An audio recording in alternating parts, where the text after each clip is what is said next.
Hello, welcome you all. आज हम CBSE 12th class का पोएम पढ़ेंगे कीपिंग क्वाइट, जिसे बैब्लो नेरूडा ने लिखा है। He is the pen name of Neftali Ricardo Reyes Basoalto, who was born in the town of Parral in chilli.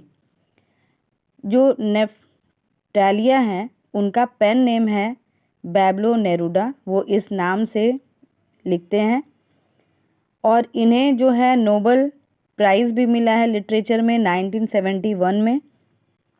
और ये पोएम जो है कीपिंग क्वाइट, इसमें नेरूडा ने बताया है about the necessity of quite introspection and creating a feeling of mutual understanding among human beings.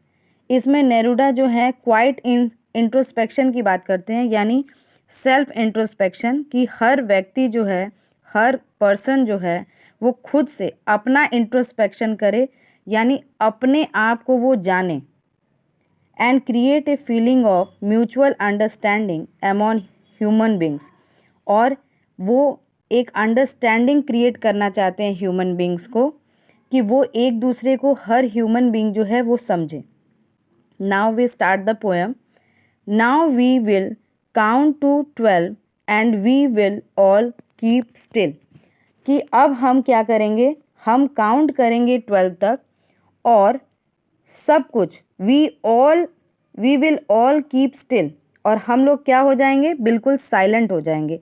यहाँ पर जो फर्स्ट स्टैंजा में पोएट ने 12 काउंट की बात की गई है, जैसे कि हम घड़ी में भी देखते हैं कि 12 तक के काउंट होते हैं। यहाँ तक कि जो जॉडिक साइंस हैं, जॉडिक साइंस आप लोग समझ रहे हैं, जॉडिक साइंस जो हमारी राशियाँ होती हैं वो भी 12 होती हैं। तो इसको इंडिकेट किया है पोएट ने एक सिंबल के रूप में, कि अगर हम 12 तक काउंट करें, जो हमारी लाइफ से जुड़ा हुआ है, जो हमारा टाइमिंग जुड़ा हुआ है, हमारी राशियाँ जुड़ी हुई हैं, और हम लोग कोई बात नहीं करेगा, हम लोग बिल्कुल चुप रहेंगे। For once on the face of the earth, और यहाँ पर हमें पृथ्वी को देखते हुए हम एक बार इसको कर देखें। Let's not speak in any language, let's stop for 1 second and not move our arm so much.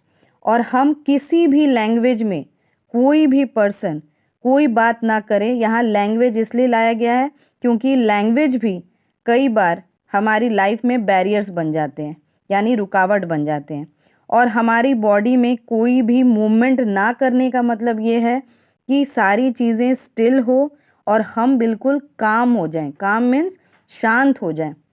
It would be an exotic moment without rush, without engine, we would all be together in a sudden strangeness.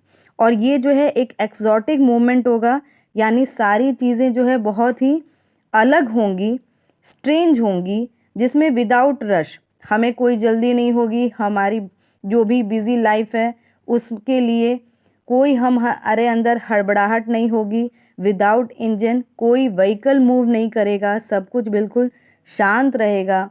We would all be together, और जब ये सारी चीज़ें शांत होंगी तो शायद हम लोग सारे एक दूसरे के साथ होंगे।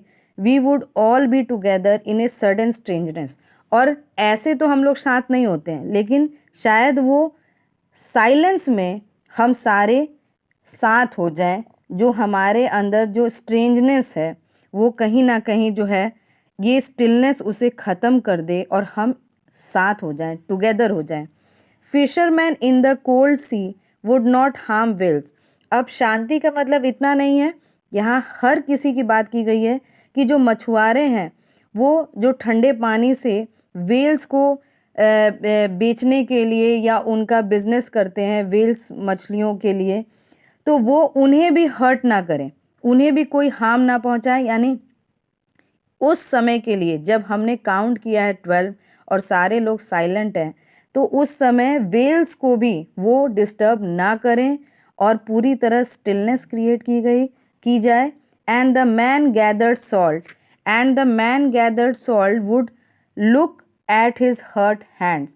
और जो मैन सॉल्ट इकट्ठा करते हैं, उनके हाथ जो हैं वो डैमेज हो जाते हैं, हर्ट हो जाते हैं, तो उस स्टिलनेस में कम से कम वो उस अपने हाथों को, उन घायल हाथों को तो देखें, क्योंकि वो अपने बिजनेस में ये चीज़ें भूल जाते हैं कि वो अपने आप को कितनी चोट पहुंचा रहे हैं।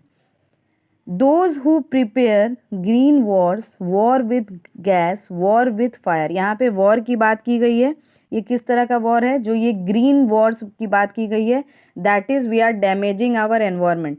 हम अपने एनवायरनमेंट को डैमेज कर रहे हैं, वो डिफॉरेस्टेशन के रूप में डैमेज कर रहे हैं। हम उन्हें काट रहे हैं, वहाँ पर हम अपने यूज़ की चीज़ें बना रहे हैं, तो हम कहीं ना कहीं पूरे एनवायरनमेंट को डिस्ट्रॉय कर रहे हैं। तो जो हम एनवायरनमेंट को, ग्रीनरी को डिस्ट्रॉय कर रहे हैं, वो है ग्रीन वॉर्स। और जो वॉर विद गैस और वॉर विद फायर बताया है, ये है जो हम वेपन्स बना रहे हैं, हर जगह बॉम्ब्स गिरा रहे हैं, पूरी तरह से हम डिस्ट्रक्शन कर रहे हैं।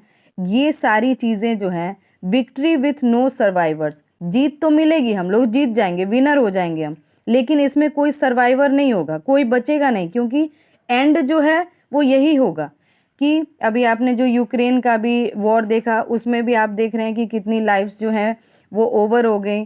तो उसी तरह जो ये सारे वॉर्स हैं, ये इसका जो एंड पॉइंट है, उसमें कोई सर्वाइवर बचेगा ही नहीं। Would put on clean clothes, लेकिन यहाँ पर जो पोएट है वो बोल रहे हैं कि हम ये सारा कुछ छोड़कर हम क्लीन क्लॉथ्स पहन लें, साफ़ सुथरे कपड़े पहन लें, and walk about with their brothers in the shade doing nothing. और हम लोग भी ये कपड़े क्यों पहन लें साफ़ सुथरे? ताकि जो गंदे काम हम कर रहे थे, जो गलत काम हम कर रहे थे, वो छिप जाए। हमने भी क्लीन क्लॉथ्स पहन लिए और हम भी उन्हीं भाइयों के बीच में चल रहे हैं, और हम भी कुछ ना करें जब तक काउंट 12 हो रहा है। हम भी कुछ ना करें, कुछ समय के लिए जो गलत काम हम कर रहे थे उसे हम छोड़ दें। What I want should not be confused with total inactivity। और यहाँ पोएट हम लोगों को रिमाइंड कर रहे हैं कि मैं जो चाहता हूँ उसमें आप कंफ्यूज मत होइए कि मैं क्या चाहता हूँ। कि टोटल इन एक्टिविटी, कि कोई एक्टिविटी जो है नहीं करने का मतलब ये नहीं है कि आप पूरी तरह से इनएक्टिव हो जाएं, पैसिव हो जाएं। Life is what it is about, ज़िंदगी जो है उसे आप रियलाइज़ करें। I want no truck with death, मैं नहीं चाहता हूँ कि ट्रक भर भर के, जिस तरह वॉर होते हैं और ट्रक भर भर के जो है डेड बॉडीज़ लाई जाती हैं, मैं ऐसा कोई भी ट्रक नहीं देखना चाहता हूँ। If we were not so single minded about keeping our lives moving, अगर हम एकाग्र होकर ये चीज़ ना सोचें, एक सिंगल माइंड से ये ना सोचें कि कीपिंग आवर लाइव्स मूविंग, हमारी ज़िंदगी चलती रहनी चाहिए, perhaps and for once could do nothing, हम कुछ नहीं कर रहे हैं लेकिन लाइफ मूव कर रही है। Perhaps a huge silence might interrupt this sadness, और हो सकता है कि ये जो साइलेंस हम क्रिएट करेंगे ये हमारे सैडनेस को इंटरप्ट करेगा। सैडनेस जो हमारे लाइफ में भरा हुआ है, हम बिजी तो हैं, काम भी कर रहे हैं, पैसे भी कमा रहे हैं, लेकिन हम खुश नहीं हैं। Of never understanding our self and of threatening our self with death, हम खुश नहीं हैं, हम अपने आप को समझ नहीं पा रहे हैं, और ये जो थ्रेट है हमारे लाइफ में हमेशा कि आगे डेथ आएगी, वो हैप्पीनेस हमारी लाइफ से, इस बिजी लाइफ्स में ख़त्म हो चुका है। Perhaps the earth can teach us, और शायद अब हमें ये अर्थ जो है, जो हमारी ये पृथ्वी है, वही अब हमें सिखाएगी। ठीक है, यहाँ पे पृथ्वी जो है उसे कहा गया है कि वो अब हमें सिखाएगी कि हमें क्या करना है।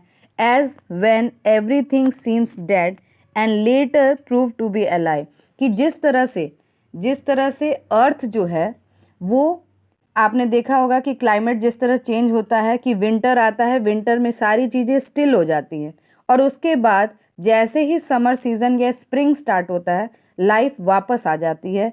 तो पोएट भी ये काउंट 12 करके यही करना चाहता है कि हम एक सेकंड के लिए भी स्टिल हो जाएं, और उसके बाद फिर इस एक सेकंड में हम ये रियलाइज़ करें काउंट 12 के बाद कि हमने क्या खो दिया, क्या हमें और चाहिए। हम अपना इंट्रोस्पेक्शन करें, ठीक है, हम अपने आप को जांचें कि हमारे अंदर क्या है और क्या नहीं है, और फिर वो लाइफ फिर से कंटिन्यू होगी और शायद उस स्टिलनेस में हम ये जान पाएँ कि हमें क्या आगे चाहिए।